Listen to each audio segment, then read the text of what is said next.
నమస్తే, welcome to current affairs light YouTube channel. ఇవాటి మన క్లాస్లో రీసెంట్ జరిగినటువంటి current అఫైర్స్లో important concept నేర్చుకుందామండి.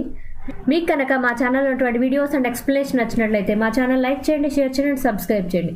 Welcome to current affairs light YouTube channel.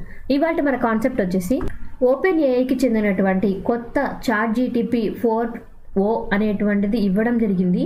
ఇప్పుడు కొత్తగా వచ్చినటువంటి అంటే ఈ ChatGPTలో కొత్తగా వచ్చినటువంటి వర్షన్ ఏదైతే ఉందో అది చాలా బెటర్గా ఉంటుంది, చాలా ఫాస్ట్గా వర్క్ అవుతుంది అని తెలియజేస్తున్నారు అనమాట. అండ్ ఈ కొత్త వర్షన్ యొక్క ఇంపార్టెన్స్ కూడా చూద్దాం. అండ్ ఇక్కడ వచ్చినటువంటి న్యూ మోడల్ ఏదైతే ఉందో GPT 4o అనేటువంటిది ఏదైతే ఉందో దానిలో ఉన్నటువంటి ఓని ఎందుకోసం నిర్వచిస్తున్నారంటే ఓమ్ని అంటే ఇది కొత్త రకమైనటువంటిది, యూనిక్యూనెస్, దానికంటూ ఒక కొత్త ప్రత్యేకత ఉంది అని చెప్తున్నారనమాట. అండ్ దీని యొక్క వెర్షన్లో చాలా కొత్త ఫీచర్స్ అనేవి యాడ్ అయినట్లుగా వాళ్ళు తెలియజేస్తున్నారు. ఇది నెక్స్ట్ రాబోయేటువంటి కొన్ని వారాల్లోనే కస్టమర్స్కి అందుబాటులోకి రాబోతున్నట్లుగా చెప్పారనమాట. అండ్ ఇక్కడ కొత్తగా వచ్చేటువంటి ఈ ChatGPTకి చెందినటువంటి GPT 4o ఏదైతే ఉందో జనరల్ కాంటెక్స్ట్లో టెక్స్ట్ పరంగా, రీజనింగ్ పరంగా, కోడింగ్ పరంగా ఏదైతే అవసరమో అటువంటి విషయాలు నార్మల్గానే ఉంటుంది. బట్ దీనికి కొన్ని కొత్త ఫీచర్స్ ఎటువంటివి అంటే కొన్ని స్టాండర్డ్ పరంగా కొన్ని కొత్త ఫీచర్స్ అనేవి ఇచ్చారు. ఏ విధంగా అంటే మల్టీలింగ్వల్ కాన్వర్సేషన్స్ అనేవి ఇచ్చారు. ఆడియో పరంగా, విజన్ పరంగా కొన్ని బెటర్గా ఉండేటువంటి టెక్నాలజీని ఇందులో ఇంక్లూడ్ చేయడం జరిగిందని తెలియజేశారు అనమాట. సో ఓపెన్ ఏఐ సిఇఓగా ప్రజెంట్ ఎవరున్నారంటే శామ్ ఆల్ట్మ్యాన్ వర్క్ చేస్తున్నారు. ఆయన Sam Altman. NISAR satellite. So NISAR satellite అనేది ఏదైతే ఉందో అది నార్మల్గా అయితే వాతావరణాన్ని అంచనా వేయడానికి ఉపయోగించేటువంటి శాటిలైట్స్ అనమాట. జనరల్గా వాతావరణాన్ని అంచనా వేయడానికి యూజ్ చేస్తారు NISIR శాటిలైట్స్ అనేవి వాతావరణం కోసం. అండ్ దాంతోపాటు టెక్టోనిక్ మూమెంట్స్ ఏవైతే ఉన్నాయో అంటే మనకి భూమి అడుగునలో ఉన్నటువంటి ఫలకలు అంటాం. సో టెక్టోనిక్ ప్లేట్స్ ఏవైతే ఉన్నాయో వాటి మూమెంట్స్ ఏవైతే ఉన్నాయో వాటిని మానిటర్ చేయడానికి కూడా ఇటువంటి శాటిలైట్స్ అనేవి ఉపయోగిస్తూ ఉంటారు అనమాట. సో ఇక్కడ నిస్సార్ శాటిలైట్స్ ఏవైతే ఉందో వాటి యొక్క పేరు ఏ విధంగా వచ్చిందంటే నాసా అండ్ ఇస్రో. మనకి ఇక్కడ అర్థమైపోతుంది నాసా వాళ్ళు ఇస్రో వాళ్ళు కలిసి ఏర్పరిచినటువంటి మిషన్ అనమాట. అండ్ ఇది NASA ISRO synthetic aperture radar మిషన్గా పిలువబడుతుంది. అండ్ ఇక్కడ ఏదైతే ఉందో 2 రకాలైనటువంటి బ్యాండ్స్లో ఈ యొక్క శాటిలైట్స్ అనేవి వర్క్ అయ్యే విధంగా తీసుకొని వచ్చారు. ఏ బ్యాండ్స్ అంటే L బ్యాండ్ ఒకటి, S బ్యాండ్ ఒకటి. L బ్యాండ్ S బ్యాండ్ అనేవి ఏవైతే చెప్తున్నామో అవి ఫ్రీక్వెన్సీ బ్యాండ్స్ అంటాం.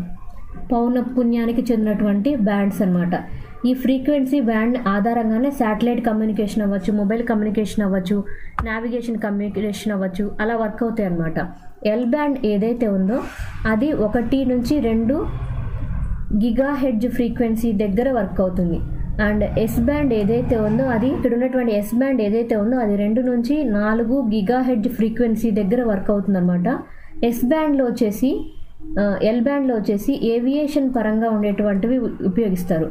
ఏవియేషన్ అండ్ మ్యారిటైమ్ కమ్యూనికేషన్ ఇటువంటి వాటిలో ఎక్కువగా యూస్ చేస్తారు. బట్ S బ్యాండ్ ఫ్రీక్వెన్సీ ఏదైతే ఉందో అది ఎక్కువ శాతం మనం ఎక్కడ చూస్తామంటే శాటిలైట్ కమ్యూనికేషన్ టెక్నాలజీ పరంగా శాటిలైట్స్ కోసం ఎక్కువగా ఈ GHz ఫ్రీక్వెన్సీని వినియోగిస్తూ ఉంటారనమాట. అండ్ ఇక్కడ ఉపయోగించేటువంటి నిస్సార్ శాటిలైట్స్ అనేవి ఏవైతే ఉన్నాయో వాటిని ఎందుకోసం అంటే ఎర్త్ యొక్క ల్యాండ్స్కేప్ అంటే భూమి యొక్క ఉపరితలం ఏ విధంగా మారుతుంది, భూమి ఉపరితలం మీద ఎక్కడన్నా ఫలకలు అనేవి మారుతున్నాయి, ఇక్కడ మనకి టెక్టోనిక్ ప్లేట్ మూమెంట్స్ అంటే అవి ల్యాండ్స్కేప్ అనేది మారిపోతూ ఉందా, ఐస్ షీట్స్ అంటే మనకి మంచు గడ్డకట్టినటువంటి స్థితిలో ఉంటుంది ఎక్కడ ధృవాల దగ్గర, ఆ ధృవాల దగ్గర ఉన్నటువంటి ఐస్ షీట్స్ ఏవైతే ఉన్నాయో అవి ఏ విధంగా మార్పు చెందుతున్నాయి, ఇటువంటి అంశాలను కూడా ఈ యొక్క శాటిలైట్ గమనిస్తుంది అనమాట.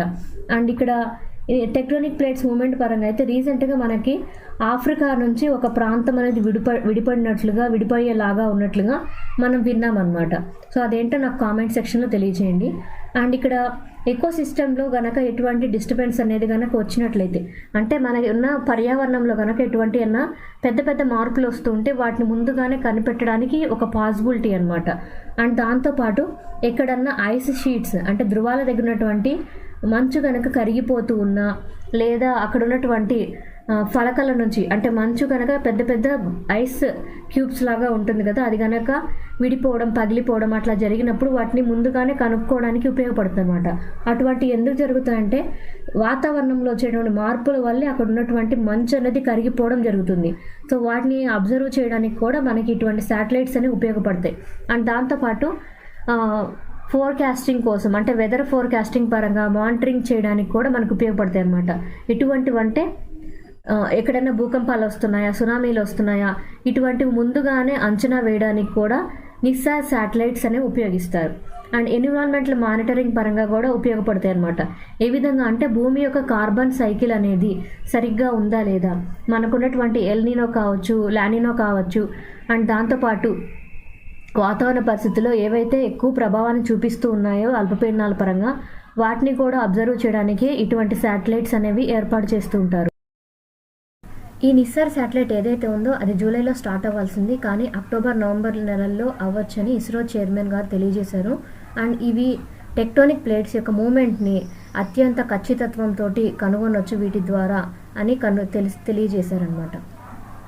Thank you for watching my video. మీకు కనుక నా వీడియో అండ్ ఎక్స్ప్లెనేషన్ నచ్చినట్లయితే నా వీడియోస్ లైక్ చేయండి, షేర్ చేయండి అండ్ సబ్స్క్రైబ్ చేయండి.